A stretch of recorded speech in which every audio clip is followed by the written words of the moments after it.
Vamos orar pela palavra do Senhor nessa noite, que é realmente algo que ficou me mastigando tanto em mim, assim, me impactou tanto que eu pedi até para ministrar um pouquinho mais para frente. Eu ia ministrar no início de março, porque é mês das mulheres, né? Estamos comemorando o mês das mulheres, já ia ser na 1º de março, mas graças a Deus, Deus deu uma palavra para o Tiaguinho que conseguiu me socorrer e eu vim essa semana porque realmente é algo bem precioso da parte do Senhor. Então vamos orar para que o Senhor abra o nosso entendimento, abra o nosso coração, para que a gente realmente seja uma terra fértil e que isso venha dar frutos. Que a gente não apenas ouça aqui, mas que a gente leve para casa e pratique, amém? Pai amado e querido Deus, nós queremos te louvar e te agradecer por essa palavra, Senhor, que tu vai trazer nessa noite. Pai, em nome de Jesus, tu sabe que de mim mesmo eu nada posso fazer, Senhor, que de mim mesmo não há nada que eu possa trazer e liberar, e eu nem conseguiria no tempo determinado e da forma que cada um aqui precisa ouvir, Senhor. Mas em ti, Senhor, nós podemos todas as coisas, é o que diz a tua palavra. Eu me coloco totalmente dependente de ti, Senhor. Espírito Santo, toma esse lugar, toma esse microfone, toma a minha vida, Senhor. Fala através de mim, que eu seja um canal sem interrupção, Senhor. Que o Senhor realmente possa falar com a tua noiva, falar com os teus filhos, Senhor, da forma que eles entendam, que marque os seus corações, Senhor, para que eles entendam que vai ser feito em nós, para ser feito através de nós. E todos aqui nessa noite resolvam, se abram em nome de Jesus para ser filhos maduros, ferramenta afiada nas tuas mãos, em nome de Jesus. Amém. Jesus. Quem acredita que realmente Deus faz primeiro em nós para depois fazer através de nós? É isso aí mesmo que o Pai tem necessidade de fazer e Ele vai começar a fazer nessa noite, né? É sobre isso que o Pai quer falar realmente, mas para nos alinhar em relação à nossa visão, realmente, né? Porque quando a gente tem a nossa vista natural, a gente anda pela vista natural desse mundo, né? Vitimista demais, onde tu nada pode realmente fazer, tu é o exceto do negócio do cavalo, enfim, aquele vitimismo terrível que tudo contigo é ruim, nada de bom acontece contigo, tu é vítima da sociedade, vítima dos teus pais, vítima das pessoas, vítima do irmãozinho, vítima do líder, vítima do pastor, ou aquela outra visão totalmente também distorcida que é o deixa eu até olhar porque é um palavrão quase, antropocêntrica, que é o homem no centro de tudo. O homem é tudo, o homem é o coração de Jesus, o homem é isso, o homem é aquilo, o homem pode todas as coisas, se tu estiveres bem, tu faz todas as coisas, tu não precisa de Jesus. Então a gente não pode caminhar nem para uma visão distorcida, para o vitimismo e também nem para o homem no centro, né? E a forma que a gente se vê, ela afeta totalmente o nosso modo de viver. E é justamente por isso que o Pai quer tratar sobre isso nessa noite. Porque Ele tem grandes coisas para nós, Ele provou para nós ontem. Ontem foi um cumprimento do propósito da palavra do Senhor sobre as nossas vidas. Essa casa estava cheia de mulheres. Então Ele vai fazer muito mais, como Ele faz com os casais, como Ele vai fazer com os homens. Então a gente precisa ter a nossa visão alinhada com a visão do Senhor, em conformidade com a sua palavra, em comunhão com o seu Espírito. E não a nossa visão natural, que geralmente, quase sempre, é distorcida. E algo muito interessante que o Senhor me mostrou nessa manhã é que quem anda por vista natural é aquela pessoa que foca no problema. É aquela pessoa que acha que nada dá certo para ela. Que tudo é muito difícil. Que tudo é muito... Quando é para ela até acredita que Deus é bom na vida do irmão do lado. Mas para ela, misericórdia. É tudo sempre muito difícil. Essa é uma pessoa que anda por vista natural. Agora, quem anda pela fé, pela visão do Pai, ela é a pessoa que foca na promessa de Deus, na palavra de Deus. Ou seja, para ela, ainda que ela passe coisas piores, coisas grandes, coisas difíceis, como no meu caso, eu perdi o meu filho em plena saúde, né? Ele não tinha o porquê ter falecido, ele era saudável, ele tinha toda a vida pela frente, servia ao Senhor, era um menino jovem muito, muito querido, muito amado por todos, mas eu perdi no meu melhor momento servindo ao Senhor. eu tinha duas opções: andar por vista, reclamar das circunstâncias que eu estava passando, que a gente tem mentalidade de castigo, né? De achar que Deus estava me castigando por algo que eu não fiz, porque eu estava na presença dele, mas a gente sabe que não somos perfeitos. Mas eu buscava, eu servia ao Senhor, eu tinha uma vida em comunhão em casa, porque quando a gente fala assim, as pessoas confundem ter comunhão, servir ao Senhor, com estar aqui todo domingo, né? Então eu estou falando uma vida de íntima com o Senhor. Ou eu poderia simplesmente andar por fé, andar pela visão do Senhor, saber que há um propósito maior sobre tudo isso, que Deus me confiou uma tarefa muito pesada, mas Ele não te dá um fardo maior que tu pode carregar, e eu sei que se Ele me confiou é porque a minha cicatriz vai curar outras pessoas, é que isso vai gerar vida em outras pessoas e eu vou aguentar, e há um propósito maior.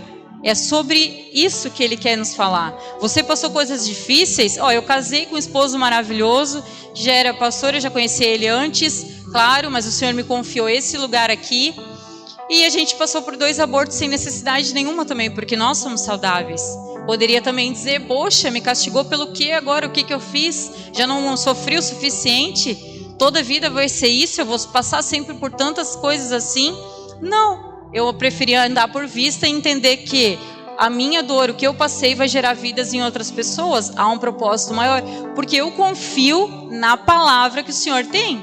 A palavra dele não tem. Tem gente que, muitas vezes, tenta relativizar quando é para o irmãozinho. Não, mas é que talvez não seja bem assim. Não, a palavra, ela é viva e eficaz. E se Ele diz que Ele não me dá um fardo maior que eu posso carregar, e que Ele é um pai que só faz o melhor para o seu filho, a minha dor naquele momento é o melhor para mim. Foi o que o meu pai disse, a palavra dele disse. Então eu não discuto e nem argumento com a palavra do Senhor, eu confio nela. Então é essa visão, esse alinhamento que o Pai vai trazer para nós esta noite. O exemplo que ele traz para a gente saber ali sobre essa questão de vista e visão são os espias que foram para Canaã, lembra? Tem 10 que vieram com um testemunho que só a graça, e apenas 2 que confiaram. Então, para te provar que eu não vou fazer nenhum coaching ou autoajuda hoje, mas só alinhar a nossa visão à palavra do Senhor, para a gente não andar relativizando nem para o muito ruim, nem para o muito a gente vai ler bastante hoje, amém? Vamos abrir lá em Números 13, do 17 ao 33.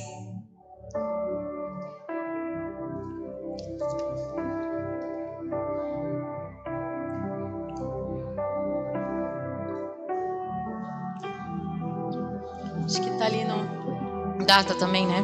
Vamos ler então. Moisés os enviou a espiar a terra de Canaã e disse-lhes: subam pelo Neguebe e entrem na região montanhosa. Vejam a terra como ela é e o povo que nela habita, se é forte ou fraco, se são poucos ou muitos. Vejam também como é a terra em que esse povo habita, se é boa ou má, e como são as cidades em que habita, se são arraiais ou fortalezas. Também como é o solo, se é fértil ou estéril, se nele há matas ou não. Tenham coragem e tragam dos frutos da terra. Aqueles dias eram os dias das primícias das uvas. Assim foram a espiar a terra desde o deserto de Sim até Reob, a entrada de Amate, e subiram pelo Neguebe e foram até Hebron. Ali viviam Aimã, Sesai e Talmai, filhos de Anak. Hebron foi edificada 7 anos antes de Zoan, no Egito. Depois foram até o vale de Escol e ali cortaram um ramo de videira com um cacho de uvas, o qual foi trazido por 2 homens numa vara. Trouxeram também as romãs e figos. Esse lugar foi chamado de Vale de Escol, por causa do cacho de uva que os filhos de Israel cortaram ali. Depois de 40 dias voltaram a espiar a terra. Vieram a Moisés, a Arão e a toda a congregação dos filhos de Israel em Cádiz, no deserto de Parã. Fizeram um relato do que tinham visto a eles e toda a congregação, e mostraram-lhe os frutos da terra. Relataram a Moisés e disseram: fomos à terra a qual você nos enviou de fato. É uma terra onde mana leite e mel. Estes são os frutos dela. Mas o povo que habita nessa terra é poderoso e as cidades são muito grandes e fortificadas. Também vimos ali os filhos de Anak. Os amalequitas habitam na terra do Neguebe. Os heteus, os jebuseus e os amorreus habitam nas montanhas. Os cananeus habitam perto do mar e na beira do Jordão. Então Calebe fez calar o povo diante de Moisés e disse: vamos subir agora e tomar posse da terra, porque somos perfeitamente capazes de fazer isso. Porém, os homens que tinham ido com ele disseram: não podemos atacar aquele povo, porque é mais forte do que nós. E diante dos filhos de Israel falaram mal da terra que haviam espiado, dizendo: a terra pela qual passamos para espiar é terra que devora os seus moradores. E todo o povo que vimos nela são homens de grande estatura. Também vimos ali gigantes, os filhos de Anak são descendentes de gigantes. E éramos aos seus próprios olhos como gafanhotos, e assim também éramos aos olhos deles. Então a gente vê ali que quem anda, pela vista natural não consegue viver o propósito, já que ele foca no problema, não tem como se cumprir um propósito desse jeito, E os espias ali, eles foram e fizeram tudo que Moisés falou. Eles olharam a terra, eles trouxeram fruto da terra, eles disseram se era boa ou não, eles falaram sobre as fortalezas, eles relataram tudo que Moisés pediu ali, A gente pode perceber também que eles comprovaram o fato e as promessas, porque tudo que Moisés pediu foi tudo que o Senhor falou que teria.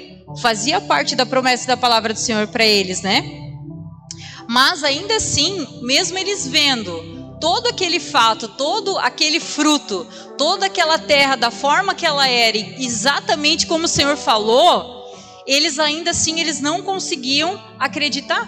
Eles não conseguiram crer na palavra do Senhor. E o que o Senhor traz para nós nessa noite como igreja? Quantas vezes a gente faz aqui, às vezes, algum serviço para o Senhor, a gente trabalha, a gente vem aos domingos, a gente serve algum determinado ministério, mas faz mais como um trabalho.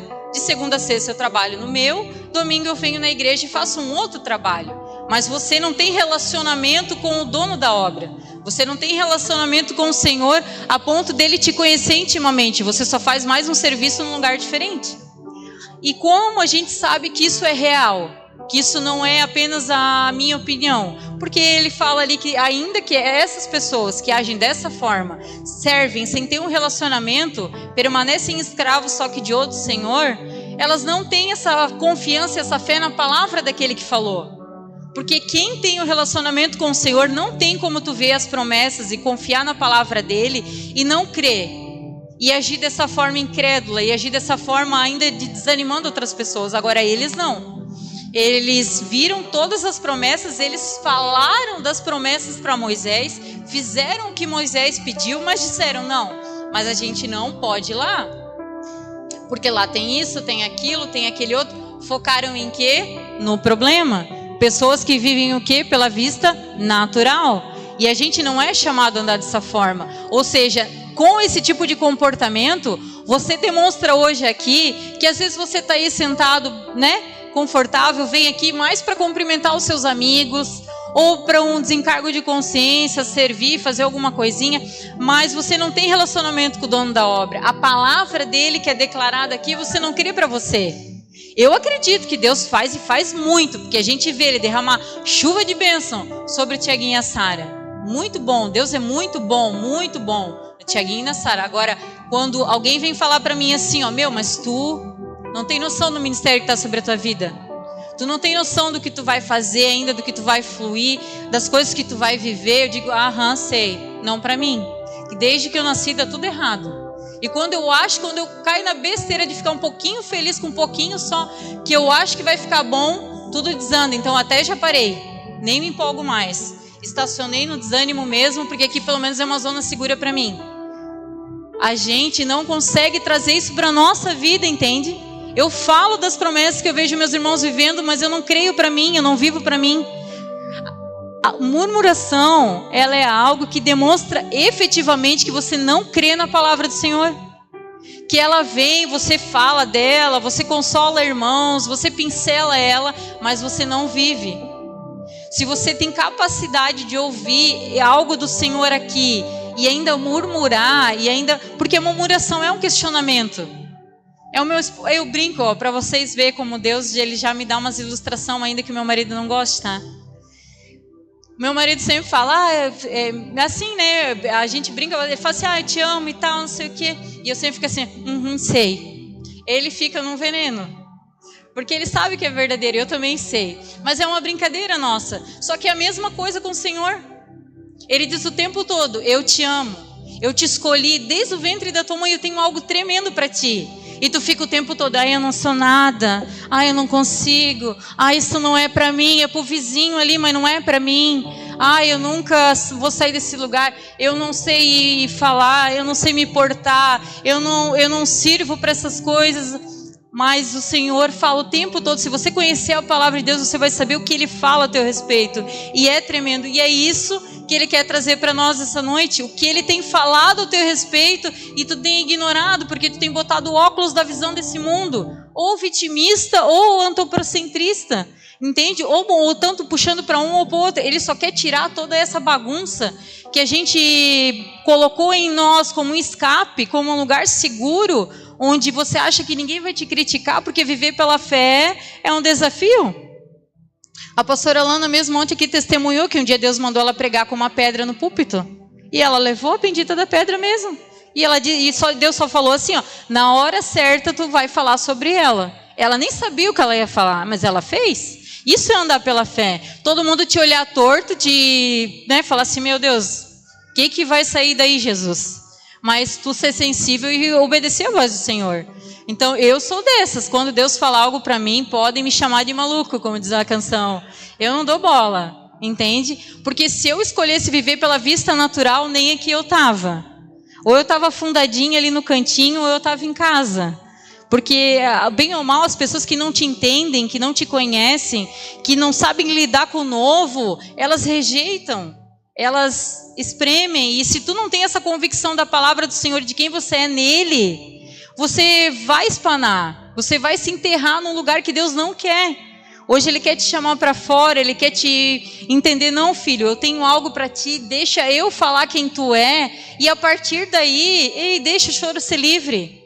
Mas vai viver aquilo que eu tenho para ti, porque eu não tenho como fazer grandes coisas entre vocês com 2 ou 3, ainda que eu possa, porque o avivamento começa com uma pessoa dentro de casa, na sua intimidade, e aquilo vai, quanto mais pessoas íntimas do Senhor, aquilo vai se propagando. Mas o avivamento não começa num corinho dentro da igreja uma vez por semana.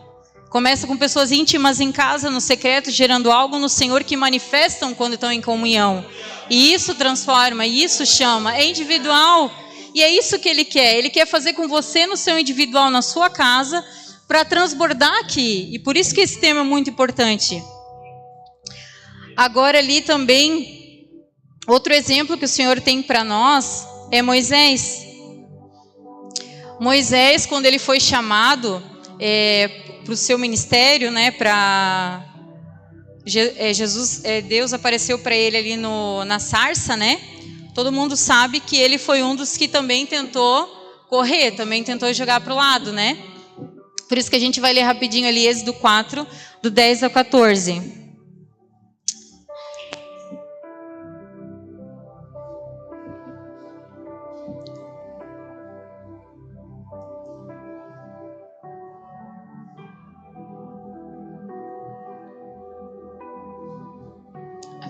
Vamos ler.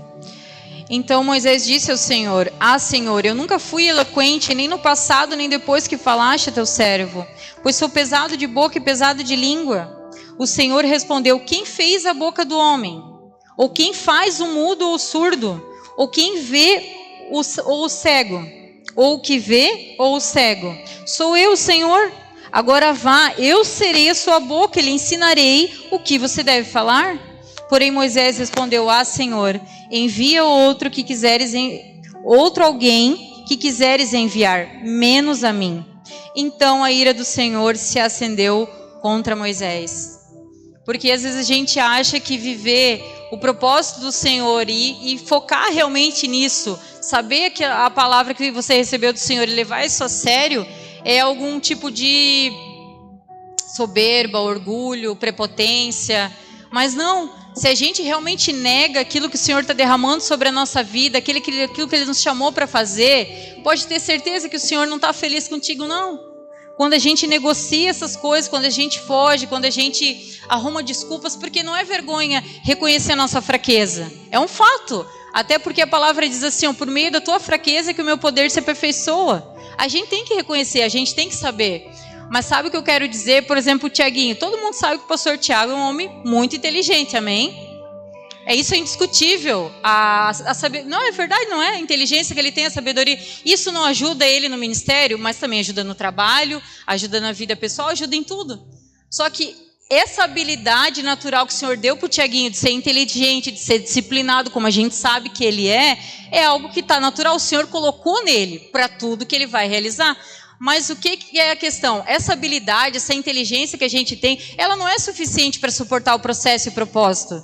Por isso que a gente sabe que o que nos capacita é a graça.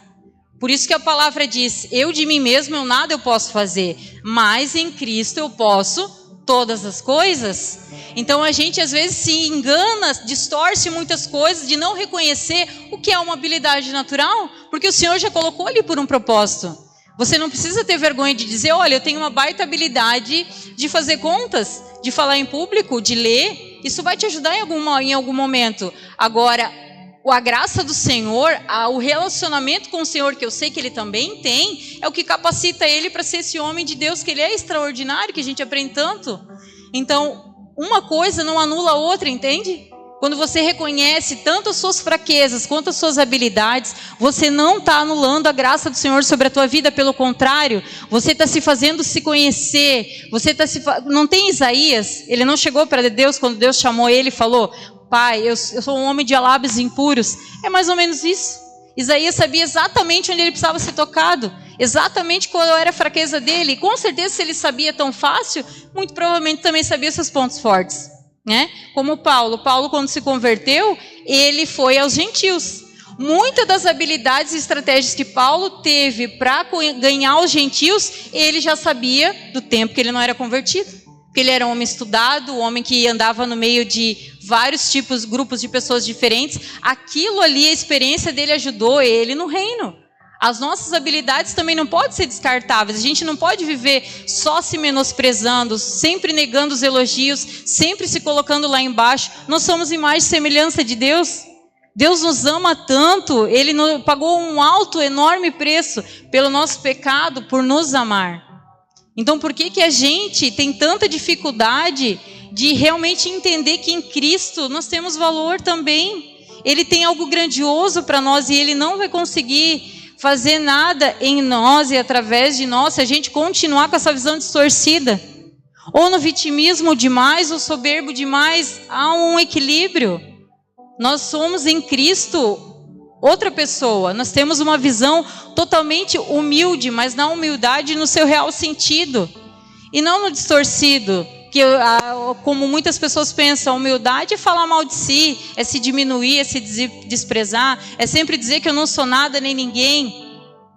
Nós sabemos que a nossa humanidade é caída, mas nós temos um grande preço para o Senhor. Nós somos a imagem e semelhança dele. Você está literalmente descartando coisas que o Senhor fala a teu respeito. Então, o Senhor só quer nos alinhar verdadeiramente com o que Ele tem para nós. Moisés ali, ele reconheceu suas fraquezas, suas limitações. E realmente é necessário a gente saber. Mas o Pai disse para ele que ele seria sua boca. Já pensou escutar isso do Senhor e ainda dizer que não? Misericórdia, Jesus, como eu queria estar naquele lugar e falar, pelo amor de Deus, Moisés, que isso? Por muito menos do que isso, se o Pai só meio que dá uma titubeada, a gente já está feliz. Imagina o próprio Deus te dizendo, olha, eu vou ser tua boca. Eu vou falar através de ti, eu criei os surdos e mudos, eu fiz todas as coisas. E eu entendo Moisés nessa questão, porque eu também tenho um jeito um pouco firme de falar, até demais às vezes. Ontem ainda até aconteceu uma situação engraçada, porque eu estava falando com meu esposo, mas ele já me conhece, então, no nosso jeito normal, dele de falar da irmã assim, ai meu Deus. Eu falei, não, relaxa, é o meu normal. Só que eu entendo ele porque é uma coisa que eu oro ao Senhor, porque eu sei que é uma coisa que eu tenho que ser trabalhada. E o Senhor, se não fosse pela fé que eu tenho nele, dele já ter me falado que eu vou mudar, que ele vai me transformar no meu temperamento também, eu já estaria muito preocupado e o meu propósito seria muito mais pesado. Mas quando a gente reconhece as nossas fraquezas, é para levar aos pés do Senhor e não para ficar alimentando, sabe? Lambendo ferida. É para ir aos pés do Senhor e dizer, Senhor, como eu falo, Senhor, eu quero falar direito com os teus filhos. Eu não quero machucar eles com palavras. Eu quero amar como tu ama, eu quero falar como tu fala. Eu sei que pessoas que têm o mesmo temperamento que eu, como eu sempre brinco, o Jonathan, eu posso falar, porque ele vai me entender. Toma lá da cá e tá tudo certo. Mas como a Kelly eu já não posso, ela tem outro jeitinho. Então eu quero aprender a respeitar o modo de cada um. Então faça isso com as suas fraquezas. Faça isso com o seu jeito de ser também. Peça ao Senhor sabedoria para realmente buscar nele o que você precisa com a sua fraqueza. E não pegar isso como uma muleta para ficar onde você está e abrir mão do propósito do Senhor, como Moisés fez. Porque foi isso que Moisés usou. Uma desculpa para sair fora. E Deus disse, eu vou ser. E você sabe hoje, não se engane mais, você sabe hoje pela palavra, que se Deus já te deu uma palavra, Ele já te apontou um caminho, um departamento para você servir, um ministério para você se preparar, que quando Ele fala para nós o lugar o ministério já nasce com você, os 5 ministérios, amém? Acredito que aqui todo mundo já sabe, né? Os dons do filho é dado quando a gente nasce já, você já sabe se você é evangelista, aquele que quer estar lá fora buscando pessoas, o perdido, aquele que não conhece a Cristo, né? Queima o coração dele, não consegue viver entre 4 paredes, quer fazer ação fora, quer buscar pessoas.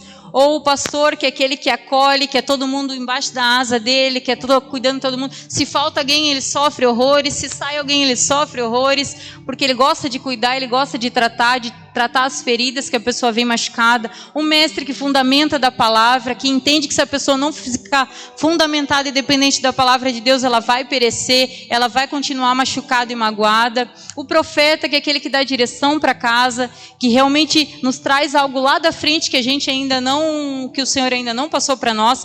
Nada novo, porque a Bíblia já está descrita e finalizada do início ao fim, mas não chegou ao fim ainda, amém?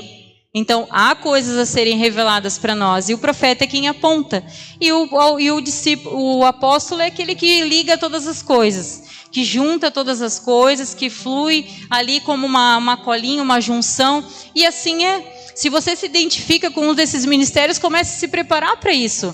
Comece a trabalhar, a exercer isso em você para quando o Senhor te posicionar. E saiba de uma coisa, se Ele já te direcionou, se Ele já te apontou algo, e você ainda não exerce, você ainda não faz, feliz contigo, Ele não está, não se engane. Deus é amor, muito amor, Ele é o próprio amor. Ele não é só amor, Ele é o próprio amor, mas Ele é justiça. Ele não nos chamou para sentar e receber. Não foi para ficar de domingo a domingo, não foi para virar um clube, não foi para vir aqui trabalhar, mas foi para se relacionar conosco. Ele quer te conhecer, Ele quer fazer você voar, Ele tem coisas maiores para você. Eu não estou falando isso aqui porque eu preciso de trabalhadores para a igreja, amém? Eu estou falando isso porque eu quero ver a Márcia voando.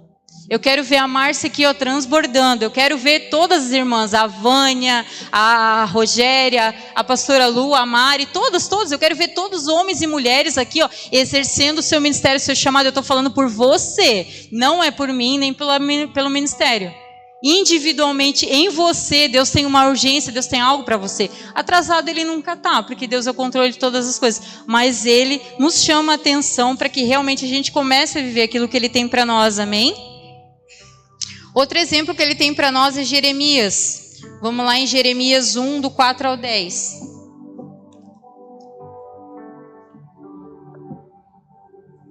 Eita glória, está ligeira essa moça maravilhosa.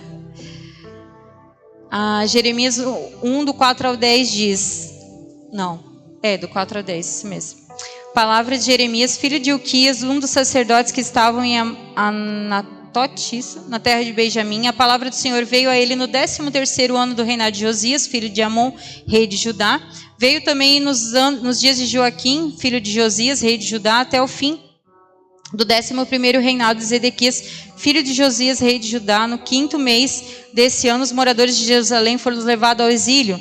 A palavra do Senhor veio a mim dizendo: antes de formá-lo no ventre materno, eu já o conhecia. E antes de você nascer, eu o consagrei e o constituí profeta às nações.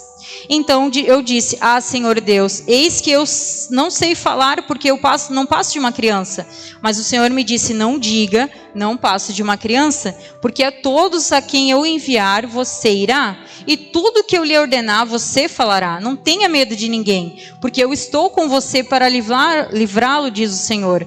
Depois o Senhor estendeu a mão e tocou na minha boca, e o Senhor me disse: eis que ponho as minhas palavras na sua boca. Veja, eu o constituo sobre as nações, sobre os reinos, para arrancar e derrubar, destruir e arruinar, e também edificar e plantar. Amém? Jeremias, assim como os demais, também deu uma desculpa. Também falou: ai, Senhor, eu sou muito jovem, eu sou muito imaturo. Ele foi realmente uma boa desculpa, porque tu reconhecer a tua imaturidade é uma raridade. Geralmente o neófito está até na palavra, né? Não dê muitos poderes, certas responsabilidades para o neófito na fé, porque é um problema. Ele não sabe lidar com a estrutura ainda. Então Jeremias mostrou realmente que, apesar de novo, ele era uma pessoa que reconhecia a sua imaturidade, que ele precisava de experiência. Isso é uma bênção. Mas o Senhor falou para ele: eu vou te dar o que falar, eu sei o que tu vai fazer, né? Eu te constituí profeta às nações. E ele fala na palavra de Jeremias que ele o conheceu desde a formação, né? No ventre da mãe, antes até, né? Eu acho que ele antes de formá-lo no ventre materno. Então olha só a importância de tu conhecer a palavra de Deus. Por que eu estou citando Jeremias? Porque tu olha assim, parece que é a história só dele, mas não é. A palavra de Deus, ela é escrita para nós, instrutiva para nós até hoje. Então, ou seja, Deus pode muito bem estar falando para você, porque é escrita para todos nós, que Ele já te escolheu e desde a formação, antes do ventre materno da tua mãe, Ele já te constituiu profeta às nações. E Ele te traz para esse século agora, essa bagunça que a gente vive aí fora de distorção e inversão de valores, para você fazer algo novo. Como ele fala ali para Jeremias: desconstruir, arrancar para derrubar, destruir para arruinar, edificar para plantar. Ou seja, a gente é chamado nessa geração também para desconstruir muita coisa. Porque para tu viver o propósito de Deus sobre a tua vida, a gente tem que desconstruir muita coisa. Ou seja, velhos hábitos que a gente tem, né? Porque às vezes a gente tem essa mentalidade, esse engano, a gente vive esse engano, a gente aceita esse engano. Não, eu estou em Cristo, eu estou salvo, eu estou seguro, eu vou todo domingo na igreja há muitos anos. Mas a minha vida até hoje eu continuo nas mesmas práticas de antes. Esse engano, em nome de Jesus, não carrega mais para ti a partir de hoje, mas faça hoje o teu encontro com Deus. Faça hoje uma aliança com Ele, renova hoje a tua aliança com Ele, mas não vive mais esse engano. O encontro real com Jesus, ele marca a nossa vida. Ele marca a nossa existência, a gente nunca mais é o mesmo. Você não consegue manter as mesmas práticas. Claro que é um processo, ninguém muda tudo de dia para a noite, mas não tem como ele ter te marcado e você se sentir confortável com as mesmas práticas. Você vive um engano. Então hoje, em nome de Jesus, é um dia de renovar também essas alianças, né? Outra coisa que o Senhor também nos chama a desconstruir muitas vezes é o fato da gente, às vezes, né, escolher ser membro de uma congregação, mas até hoje nunca ter sido fiel no dízimo e oferta. Ah, isso não é para mim, eu não sinto de ofertar. Primeiro que cristão não vive por emoção, amém? Todos sabem que a gente se move pelo Espírito, a gente se move pela palavra de Deus, né? Então, se a gente se move pela palavra de Deus, a gente não precisa sentir para fazer.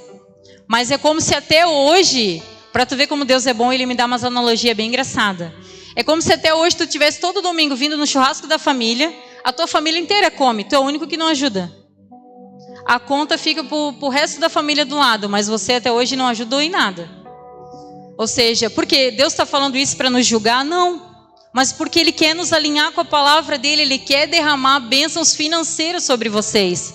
Só que Ele não vai fazer isso porque Ele te ama. Ele vai fazer isso, é claro que Ele te ama como pai, Ele quer o melhor, assim como você para o seu filho quer o melhor.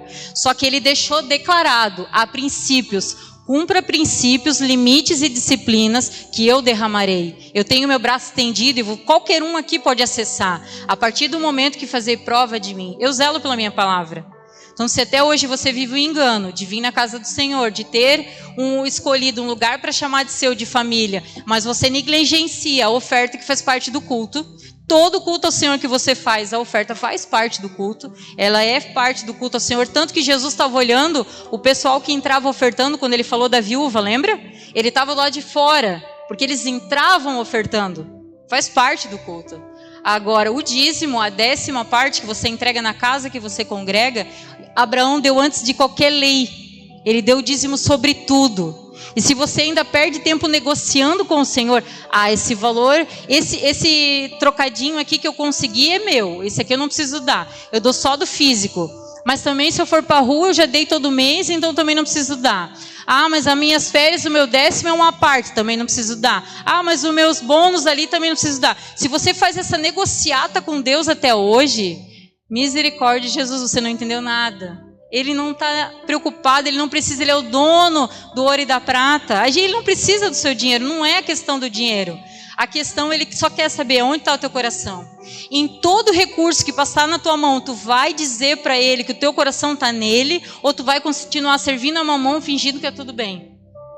Sendo um membro da família que só vem, come e vai embora. Entende?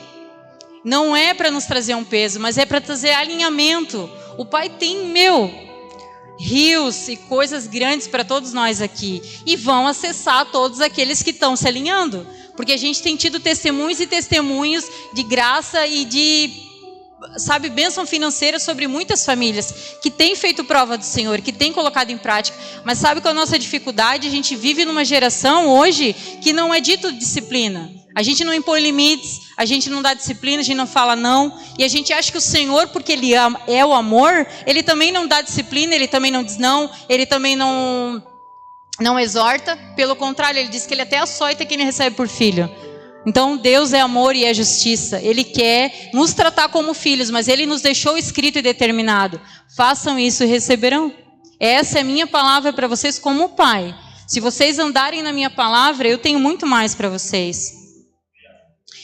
E ali, já que a gente falou de tantos exemplos difíceis que não vivem pela fé, que focam no problema, o Senhor também nos traz ali exemplos, de 2 que realmente focaram em viver pela fé, que é Josué e Caleb. Glórias a Deus pela vida deles, Eu vou repetir com vocês ali, vou ler só Números 13, o versículo 30 e o 14 do 7 ao 9. O 30 diz ali a fala de Caleb, Vamos subir agora e tomar posse dessa terra, porque somos perfeitamente capazes de fazer isso. 2 pessoas são capazes? É claro que não. Mas o que Josué e Caleb viam? A força do Senhor sobre eles. O foco deles era a promessa. O foco deles era a palavra. Então eles sabiam, vamos mesmo, porque vai dar certo. Eu não tenho força. Olha só o meu tamanho, meu jeito. Mas Deus falou, vamos embora. Ele vai fazer.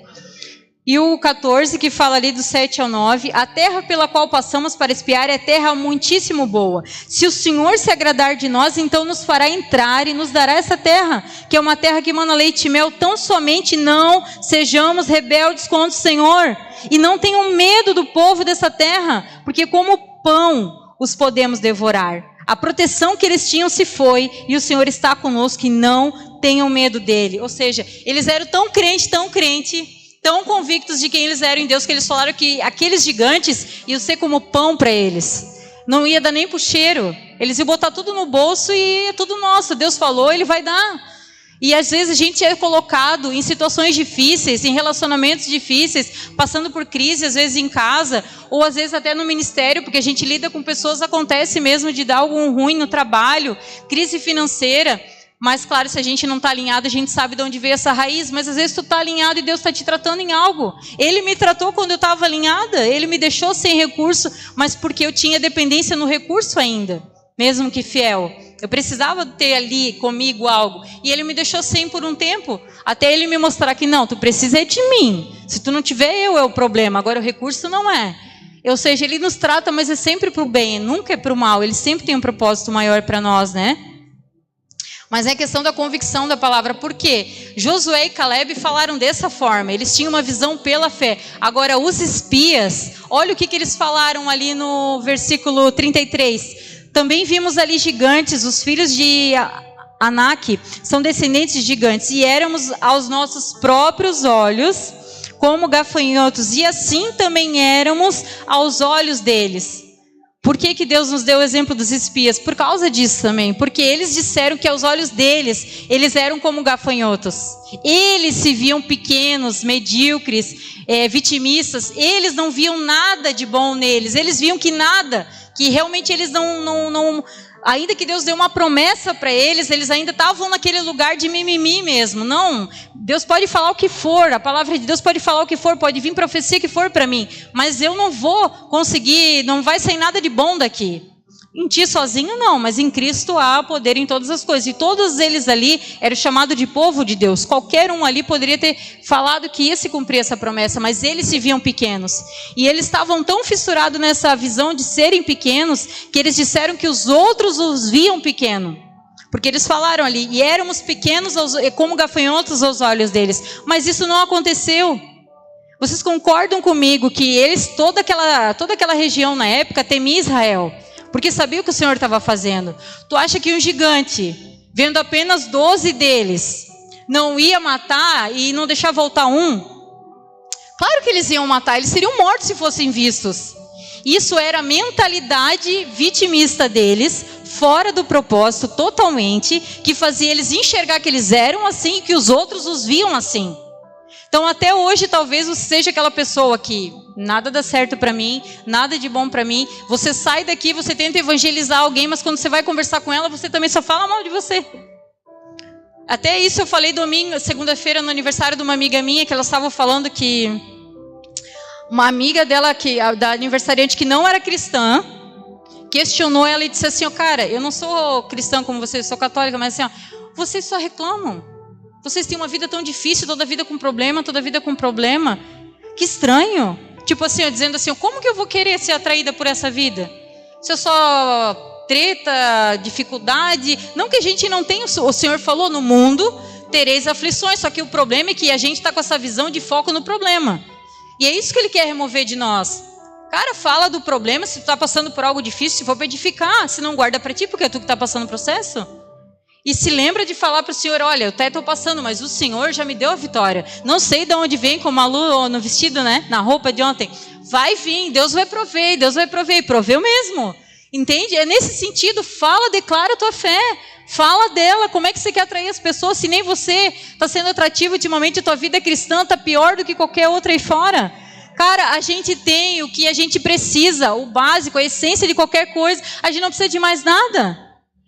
Tu quer dizer que eu não preciso de dinheiro agora para pagar as contas?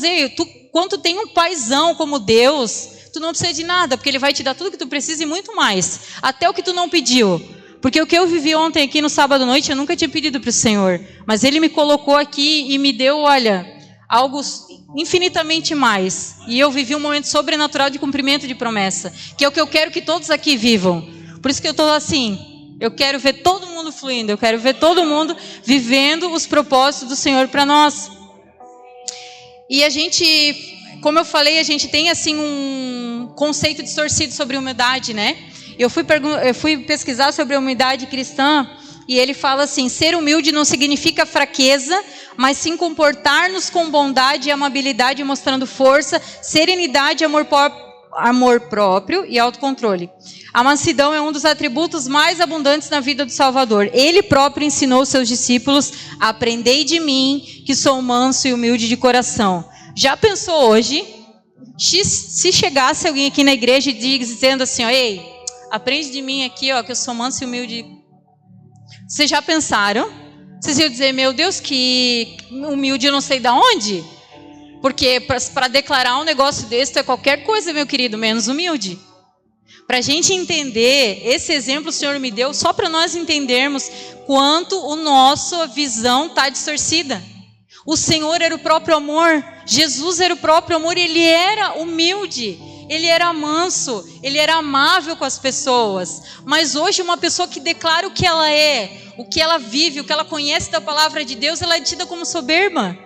Sendo que ela só é uma pessoa como Jesus. Jesus sabia quem Ele era. Jesus estava ali servindo do início ao fim no seu ministério. Pessoas que iam gritar crucifica. Mas Ele estava ali. E se ele tivesse aqui hoje, se a gente vivesse o que ele falou naquela época, a gente também, com esse conceito distorcido que a gente vive aqui fora, que realmente tem sido maçante, a gente também estranharia. A gente também não teria recebido da forma como ele merece. Um outro exemplo ali que a gente tem é Paulo, quando ele fala em 1 Coríntios 15:10, mas pela graça de Deus sou o que sou. E a sua graça para comigo não foi vã. Antes trabalhei muito mais do que todos eles. Todavia não eu, mas a graça de Deus que está comigo. Pensa só. Se eu chegasse aqui e dissesse, trabalhei mais que todo mundo aqui, ó. A graça de Deus por em mim, mas trabalhei, eu fiz mesmo. Por quê? Mas Paulo estava querendo dizer que a graça derramada sobre a vida dele, no encontro dele com Cristo, não foi em vão. Que recebendo a graça e o poder de Deus, ele fez algo, ele fez valer o sacrifício de Jesus pela vida dele. Você tem feito valer isso que você recebeu? Você tem feito valer o sacrifício de Jesus por você? Você ainda tem medo de declarar quem você é nele, quem ele te disse que você é, quem ele te fez para ser? A gente tem que fazer valer, sabendo que sim, é a graça dele. Se não fosse a graça dele, a gente não se suportaria, não amaria uns aos outros, não estaria aqui, não serviria em amor uns aos outros. A gente sabe que é graça sim. Mas ele quer que você saiba também quem você é, que você se conheça não só nos defeitos, mas também nas habilidades, nos dons que ele te deu. E o que você não tem diante do seu ministério, você vai buscar. E por fim, eu quero encerrar com vocês com Lucas 4, do 14 a 21, que esse é o nosso exemplo master, influencer top, que esse a gente deve copiar até o final da vida, amém? Ops.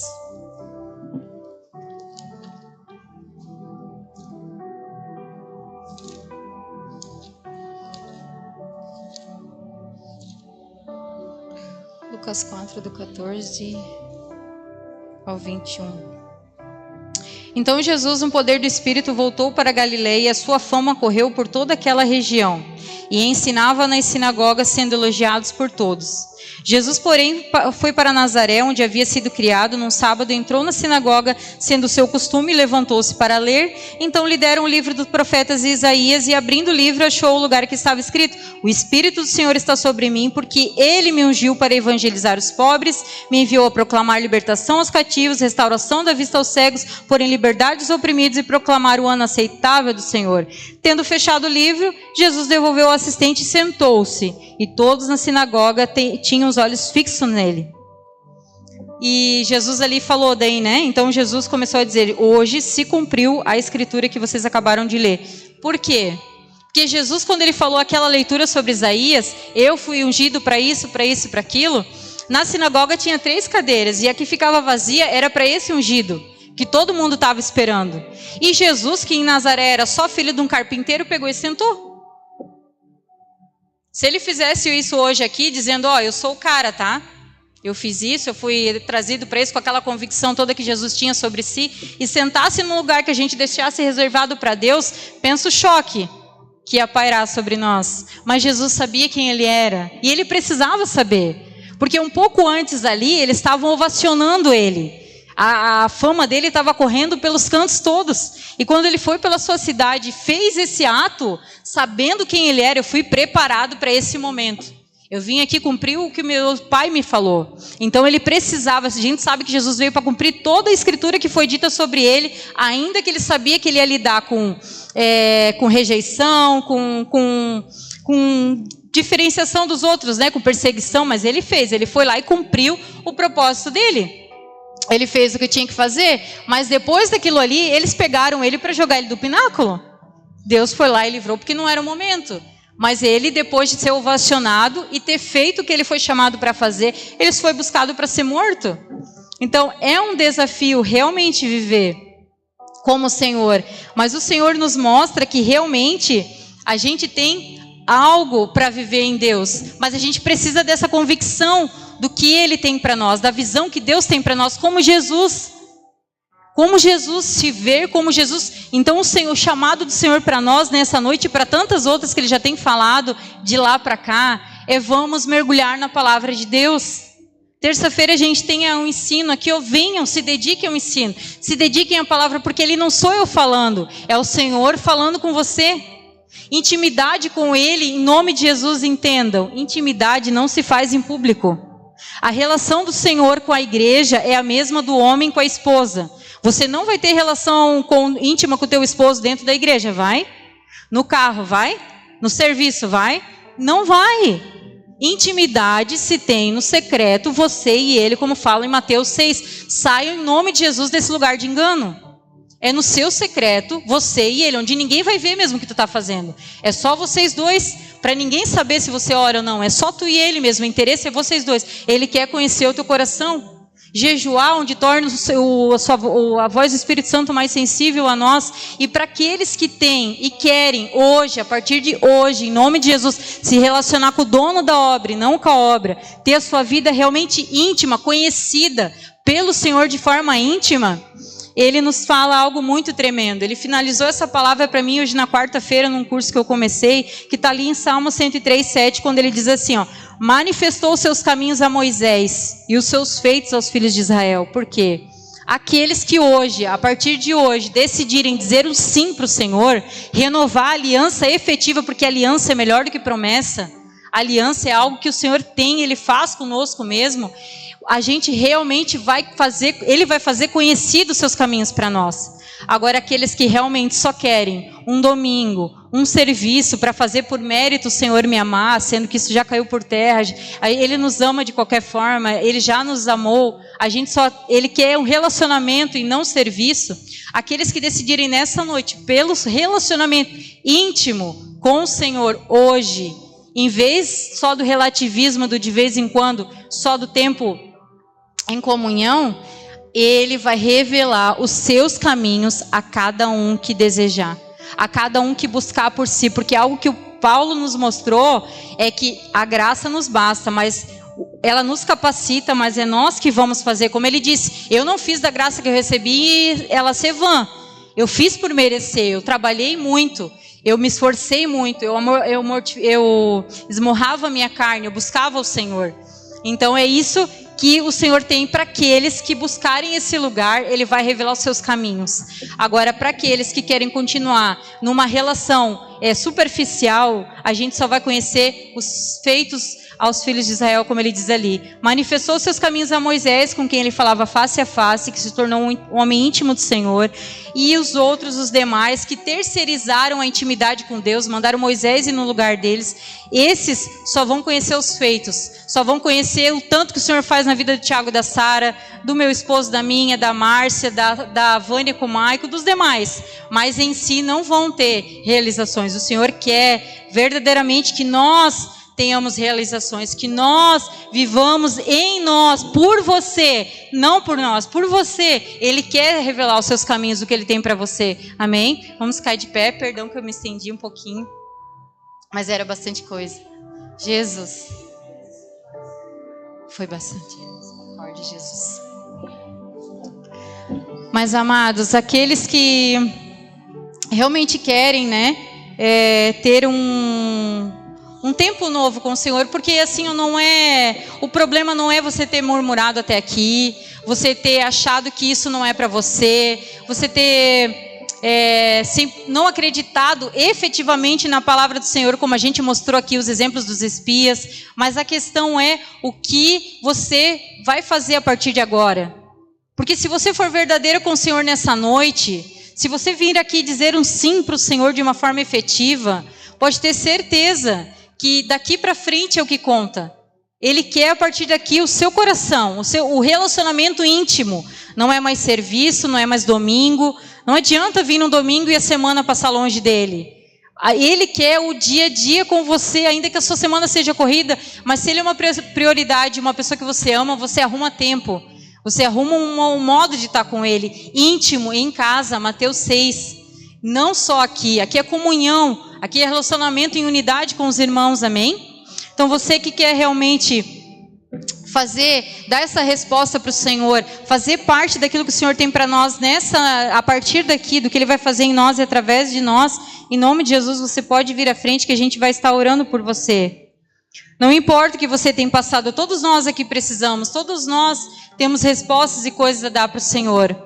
Então, vamos orar. Se você quiser vir, vem, você é livre. Nós estamos em casa, você sabe que aqui você tem liberdade. Se você não quiser, fica no seu lugar, não tem problema, é você e o Senhor. Ele apenas quer uma resposta tua nessa noite, amém? Pai, em nome de Jesus, nós queremos te louvar e te agradecer, Senhor, por essa noite, por essa palavra, Senhor, por aquilo que tu derramou dentro de nós, Senhor, por aquilo que tu fez em nós essa noite. Pai, em nome de Jesus, toca, Deus, nos olhos de cada um dos seus filhos, Senhor. Remove agora toda a venda, Deus, que trouxe eles até aqui com a visão distorcida, Deus. Em nome de Jesus, que eles saiam desse lugar de vitimismo, Pai, pela autoridade que é em nome de Jesus ou de soberba. Pai, em nome de Jesus, toca nos ouvidos dos teus filhos nessa hora, em nome de Jesus. Tira, Senhor, remove todo o empecilho, toda aquela que impedia eles de ouvir sem obstrução a tua voz, Pai, que eles passem a ser um canal sem obstrução, livres em ti, sensíveis a ti, Senhor. Pai, em nome de Jesus, toca nos lábios dos teus filhos agora, como o Senhor fez Isaías, que pela autoridade em nome de Jesus, eles passem a reconhecer a tua voz, eles anseiem ser bocas do Senhor, aonde eles forem, Senhor, ser ousados e ousados, como diz a tua palavra, o Espírito Santo é um espírito de ousadia. Que teus filhos saiam nessa noite impactados, marcados e dando uma resposta efetiva para ti, Pai. Que as práticas deles daqui para frente não sejam mais as mesmas, porque muitos enganos caíram por terra nessa noite, muito relativismo caiu por terra nessa noite, para que a tua palavra, a tua intimidade conosco seja restaurada, Pai. Eu te louvo e te agradeço. Vamos adorar o Senhor agora, reconhecendo a sua voz, reconhecendo quem Jesus é, amém?